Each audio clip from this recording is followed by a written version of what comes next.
Do you know the difference between a deportation order and a withholding order? Do you know the difference? Any of you, please. Do you? Well, we're not in the government.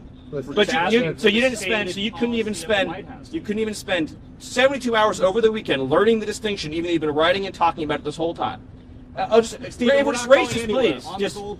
raise your hand. Does any of you know the difference between a deportation order and a withholding order? How do you know that he's a member of MS-13?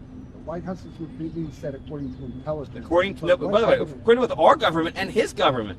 In other words, his government has confirmed based on their own intelligence that he's a member of MS-13. First of all, do you dispute that he's an illegal alien? What's that? Do you dispute that he's an illegal alien? No. Okay. And do you dispute that as an illegal alien, we have the right to deport him? Going through the process. He went through the legal process. So I want to be very... what I'm getting from this conversation, which is educational for me, is that not one person in the media knows the difference between a deportation order and a withholding order. Is that a fair statement? You're learning about this all for the first time right now? I guess so. Okay. So the deportation order means the judge has said he must be deported from the country. He has no right to remain here any longer. He must be removed from the country. So his only options are to be deported to his home country or another country. That's it. There's no other option. He doesn't get to stay here. He doesn't get to live here. He has no future here. He has no right to be here. He's an illegal alien. So when you keep saying return, because you've been spun up by the open borders advocates, you all seem to be operating under the illusion that he would be able to come to the United States and just continue to live here illegally. That's not an option available to him. His only choices in life are to live in El Salvador or to live in another country. That's it. There's no other option, legally or otherwise, because he came to our country illegally. Do you understand that? Stephen, can I ask, as a matter of policy, does the administration believe that immigration judges, because they're under DOJ, that their orders can be overruled by what the administration wants? Is that a general matter of policy? Well, actually, so specifically, is the Attorney General has authority to overrule the immigration courts, and that's actually by statute. Yes.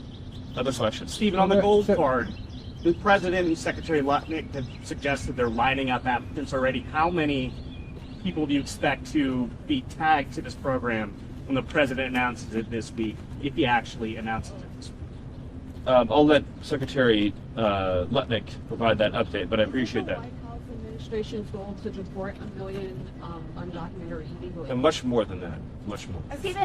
Stephen, also of the 10 alleged gang members that Secretary Rubio said were sent to El Salvador over the weekend, what sort of due process did they get as mandated by the Supreme Court?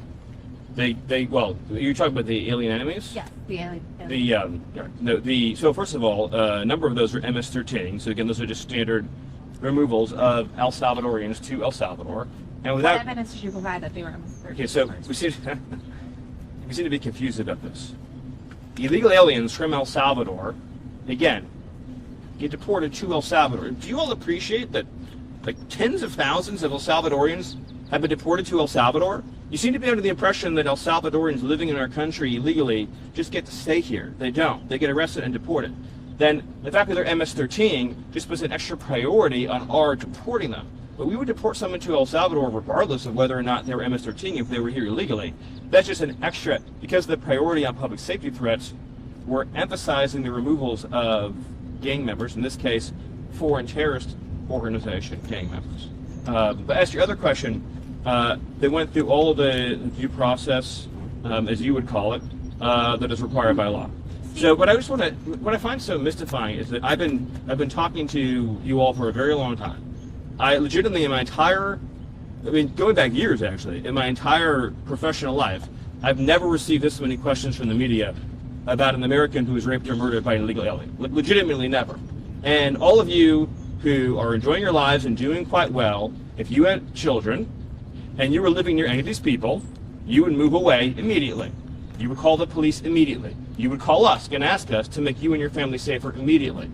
And you thank your lucky stars every night that you have enough means and enough money not to live in communities where, say, illegal alien pedophiles offend and reoffend and keep reoffending and keep reoffending. There's an expression there, but for the grace of God, go I.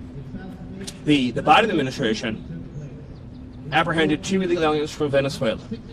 They were trained to Aragua. A lot more than 2, but the story I'm telling you is 2. and they decided they were entitled to an enormous amount of due process. And they didn't feel they had enough evidence to just deport them right away. So they put them on a monitoring system known as supervised release. You're familiar with this case. But a few weeks later, they kidnapped a young girl named Jocelyn Nungary, who was 12 years old at the time. I'm sure you've seen pictures of her. I mean, just the most perfect girl you could possibly imagine.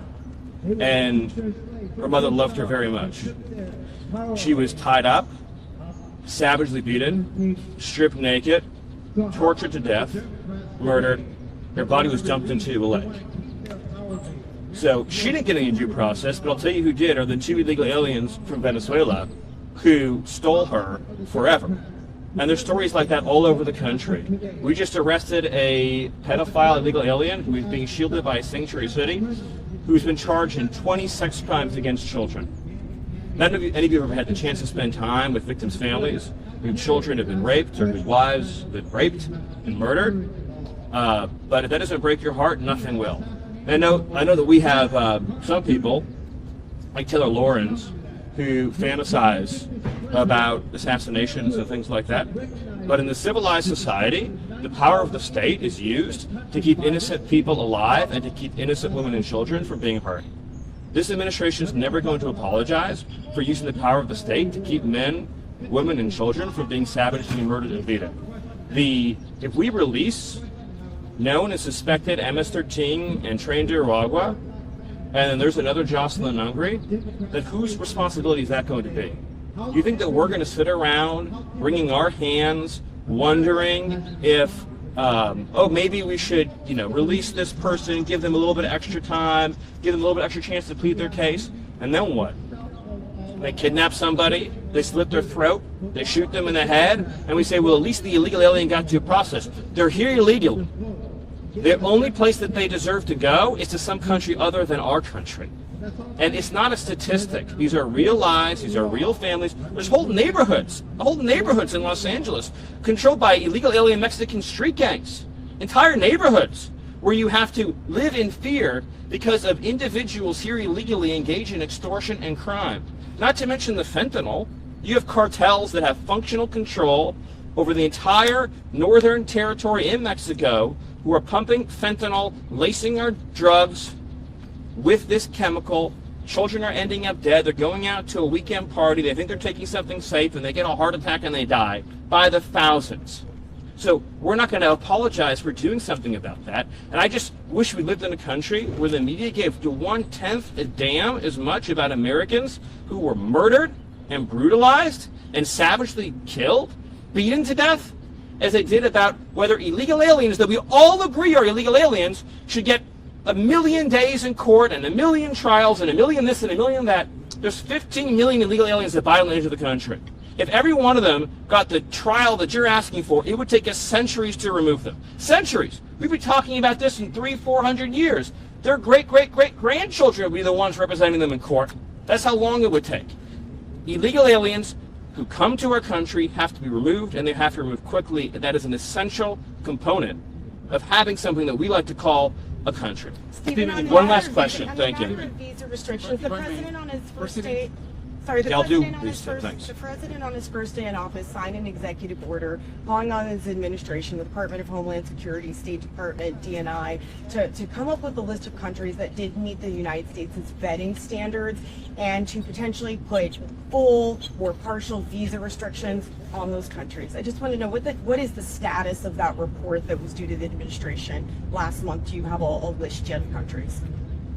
So, the State Department has done the work that you're describing. It's currently going through the standard review process. I don't have any update beyond that, but I mean, you're correct in your statement that this was a product that was called for at the beginning of the administration, and it's being worked on, and hope to have a further update for you soon. Last question. If I may, President Trump continues to say that one of the best arguments for sending undocumented criminals to El Salvador is cost. When it comes to this White House considering sending U.S. citizens to El Salvador because of being criminals, is that the same argument, cost? So the El Salvadorian deportation program is for illegal aliens, but I would also say that on the cost point, what we're referring to is the fact that long-term incarceration in the United States, I don't know, probably costs like 100x what it costs to send somebody to El Salvador. So that's in other words, if an illegal alien commits a crime in this country and then has to go into our judicial and penal system, I don't know the exact numbers, and I'm assuming it's probably like 100x cost. But I'll just close by saying the amount of lives that we've saved since we showed up by shutting down the border, since President Trump issued his executive orders and began deporting criminals, is already in the thousands. And by the way, we've been out looking for the 500,000 children that Biden trafficked into this country. The stories we've already uncovered of sex trafficking and labor trafficking and child abuse is beyond imagination. 500,000 minors were smuggled into this country under the last administration, and the administration not only didn't do anything to prevent it, in every way they funded it, subsidized it, facilitated it, supported it, contributed to it, that if any American citizen did these things, they'd be in jail for life. Thank you.